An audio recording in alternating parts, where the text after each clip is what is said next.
자, 안녕하세요. 유은종 세무사입니다.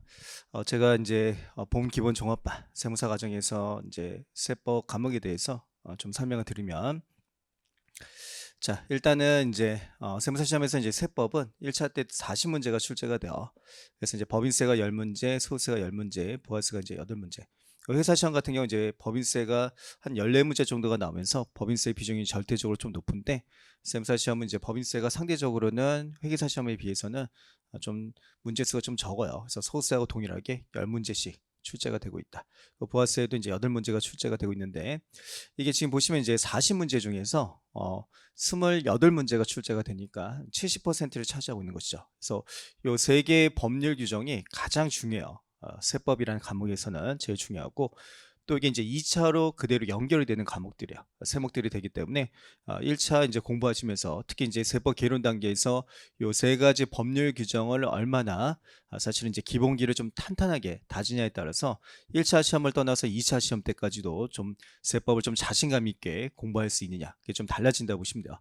그래서 저희는 이제 정규 수업 시간에는 이렇게 법인세, 소득세, 부가가치세까지만 정규 수업 시간에 이제 수업이 좀 진행이 된다고 보시면 되고, 교재는 뭐 여기 화면에 나와 있는 것처럼 워크북 1권하고 2권을 일단 주 교재로 좀 설명을 드릴 거예요. 그래서 얘 가지고 주로 이제 이론 설명을 해 드릴 건데, 세법이라는 게 사실은 이제 세금 계산하는 과정이에요. 그러니까 내야 될 세금이 얼마냐, 법인세 세액이 얼마냐, 소득세 세액이 얼마냐, 뭐 부가세 세액이 얼마냐, 이런 것들을 계산하는 과정이 되는데, 이 계산형 문제들은 여기 좀 실려 있지 않아요. 그래서 조문 내용들하고 또 이론 부분들이 좀 실려 있기 때문에 직접 이제 시험에 나오는 주제들을 바탕으로 계산형 문제들 좀 풀어보셔야 되는데, 그거는 이제 세법 강의 1권, 2권을 통해 가지고 주로 예제 문제들, 또 과거에 기출된 문제들, 뭐 그런 것들을 좀 풀어보시게 될 거야. 그래서 수업 시간에 이제 주 교재가 워크북으로 좀 수업이 진행이 될 거고요.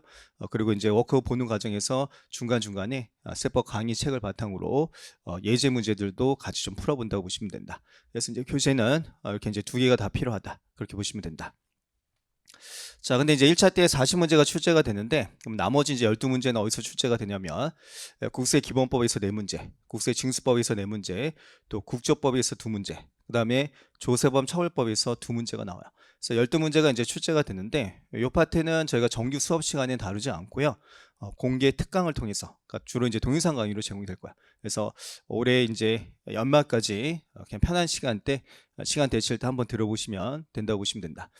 다만 이제 국세징수법과 국조법, 조세원 처벌법은 2차 세목으로 연결되지 않아요. 그러니까 2차 시험하고 연결되지는 않는데, 요 국기법만 2차 때도 좀 필요해요. 세법학이란 과목이 있는데 거기서 좀 필요하고, 나머지는 이제 1차 때만 필요한 사항이 되기 때문에, 사실은 이제 저희가 이제 좀 중시하게 되는 것은 공개 특강 강의에서는 국세 기본법 강의를 좀 제대로 정리하시는 게 2차 때 좀 필요하다고 보십니다. 2차를 위해서 좀 중요하다.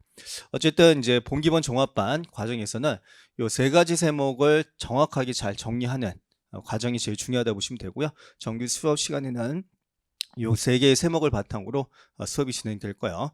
뭐 자세한 얘기는 사실 수업이 시작이 될 때, 또 수업 시간 중간중간에 추가적으로 좀 설명을 드리고, 요 정도 해가지고 세법 개론 과목 설명을 좀 마칠게요. 감사합니다.